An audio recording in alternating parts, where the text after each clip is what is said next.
Hello welcome back. आजको यो भिडियोमा म तपाईहरुलाई वर्डप्रेसमा मेनु कसरी राख्ने त्यो चीज देखाउन गइरहेको छु। अब हाम्रो यो काम गरिरहेको थीममा यसमा अहिले मेनु देख्नु भएको छैन, मेनु छैन। मेनु भनेको जनरली माथिपट्टि अरु पेजहरु नेभिगेट गर्न युज हुने आइकन भनौं अथवा मेनु नै हो। अब मेनु चाहिँ माथिपट्टि माथिपट्टि हुन्छ जसलाई न्याप बार भनिन्छ, अथवा साइड बारमा छ भने साइड बारमा पनि मेनु हुन्छ, अथवा फुटरमा पनि मेनुहरु हुन्छ। कतिपय साइटहरुमा देख्नुभयो होला फुटरमा पुगिसकेपछि होम पेज अथवा कन्ट्याक्ट त्यहाँ नेभिगेट गर्ने ठाउँ हुन्छ। सो अहिले हाम्रो यो थीममा हामीले अहिले मेनु हालेको छैनौं। सो मेनु राख्नको लागि मैले अघिल्लो भिडियोमा पेज बनाउन सिकाइसकेको छु हो। अब पेज बनिसकेपछि अब हामी के गरिन्छ, एपियरेन्समा गइन्छ। एपियरेन्समा गइसकेपछि यहाँ भित्र मेनु भन्ने बार देख्नुहुन्छ। सो यो मेनुमा क्लिक गर्नुहुन्छ। यो मेनुमा क्लिक गरिसकेपछि यो मेनुको ड्याशबोर्डमा के देख्नुहुन्छ, अहिले तपाईले यहाँ एउटा नि मेनु छैन। सो पहिला मेनु क्रिएट गरौँ। मेनुको नाम दिइन्छ, जस्तो कि माथिपट्टि भएकोलाई हामीले जनरली मेन मेनु भन्ने चलन हुन्छ, मेन मेनु भन्ने हो। अब यस्तै अरु धेरै मेनु बनाउनु पर्यो भने मेनुहरु यहाँ बनाएर सेभ गर्न सकिन्छ। Create menu. अब मेन मेनु त बन्यो, यहाँ मेनुमा अरु मेनु छैन है, भनेको मेनु बार मात्र हामीले डिफाइन गर्यौं, तर मेनुमा केही पनि राखेको छैन। अब यस्तै अरु मेनु बनाउने हो भने जस्तो कि यहाँ फुटर मेनु भनेर नयाँ मेनु बनाउनको लागि क्रिएट अ न्यू मेनुमा गएर फुटर मेनु यसरी मेनुहरु बनाउन सकिन्छ, जतिवटा नि बन्छ। तर अहिलेलाई हामी मेन मेनुसँग जाउँ है। मेन मेनु बनाइयो।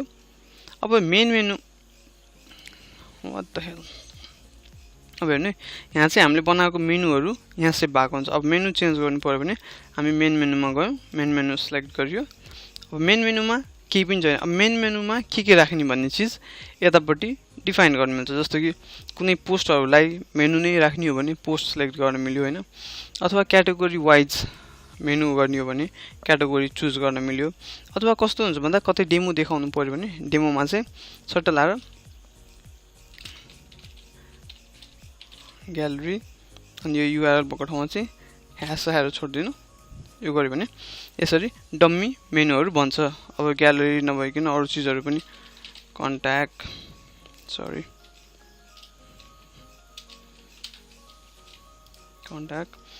अनि त्यसपछि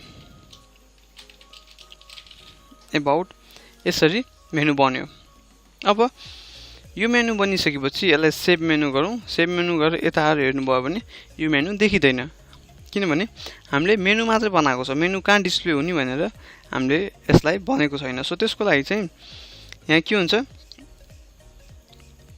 टप मेनुमा क्लिक गर्नुभयो भने अब यहाँ गएर हेर्नु भयो भने मेनु यहाँ देखियो, ग्यालरी अबाउट कन्ट्याक्ट भनेर यसरी देखियो। अब वर्डप्रेसमा के सजिलो छ भन्दाखेरि तपाईले यसरी सब मेनु बनाउन मिल्यो, सब मेनु भित्र सब मेनु बनाउन मिल्यो। एउटा यो सजिलो भयो। अब यता गएर हेर्नु भयो भने ग्यालरी भित्र कन्ट्याक्ट छ, कन्ट्याक्ट भित्र अबाउट छ। It's very easy. अनि सब मेनु परेन भने यसलाई यसरी निकाल्न मिल्यो। अब ग्यालरीलाई लास्टमा राख्छु अथवा अबाउटलाई सुरुमा राख्छु, कन्ट्याक्टलाई लास्टमा राख्छु भन्नुहुन्छ भने यसरी रिअर्डर गर्न मिल्छ। It's very easy. रिअर्डर भयो हैन। अब यो चाहिँ किन युज हुन्छ भन्दाखेरि यसरी कतै डम्मी डेमोहरु देखाउनु पर्यो भने चाहिँ सट्ट एउटा होम पेज डिजाइन लेआउट तयार गर्नु अनि त्यसपछि मेनुहरु सर राखेर देखाइदिनु मिल्छ, जुन चाहिँ कहीँ पनि रिडाइरेक्ट हुँदैन है। अनि अब यो चाहिएन, यहाँ गयो रिमुभ। यो चाहिएन, यहाँ गयो रिमुभ। अब रिनेम गर्नु पर्यो नि त, यहाँ गएर यो कन्ट्याक्टको ठाउँमा के लेख्ने लेख्यो भने भयो है। It's very easy. अब हैन त्यो भइहाल्यो। अब यो पेजलाई म मेनु बनाउँछु भन्नुहुन्छ भने पेजलाई यसरी राखिदिनु भयो भने यो तीनटा पेज यता आएर मेनु बन्छ हो। अब सेम अहिलेको जस्तै गरेर अबाउट कन्ट्याक्ट ग्यालरी यसरी गर्नुभयो भने यता गएर हेर्नु भयो भने अब तपाईकोमा मेनु डिस्प्ले हुन्छ। के थियो, अब अहिलेको मेनु कहीँ पनि रिडाइरेक्ट हुन्थेन भने अहिलेको मेनु हेर्नु है, यहाँ तल देख्नु भएको छ नि, यो लोकल होस्टबाट यो ठाउँमा रिडाइरेक्ट हुन्छ है। अब यसमा क्लिक गर्नुभयो भने तपाईको अबाउट अस पेजमा पुग्छ। सी तपाईको ग्यालेरी पेजमा पुग्छ, तपाईको कन्ट्याक्ट पेजमा पुग्छ। अनि यो मेनु चाहिएन भने you can delete it any time. यो गर्यो सेभ मेनु भयो, यो टप मेनु भयो हैन। अब यो चाहिँ कस्तो हुन्छ भन्दा तपाईको थीम अनुसार टप मेनु नभनेर प्राइमरी मेनु अथवा अरु केही हुन सक्छ, but most of the time primary menu or top menu, that's it. Thank you for watching. Don't forget to hit the like button अनि त्यसपछि आफ्नो लर्निङ कम्युनिटीसँग शेयर गरिदिनु होला and subscribe to my channel. Thank you. See you on next video. Bye bye.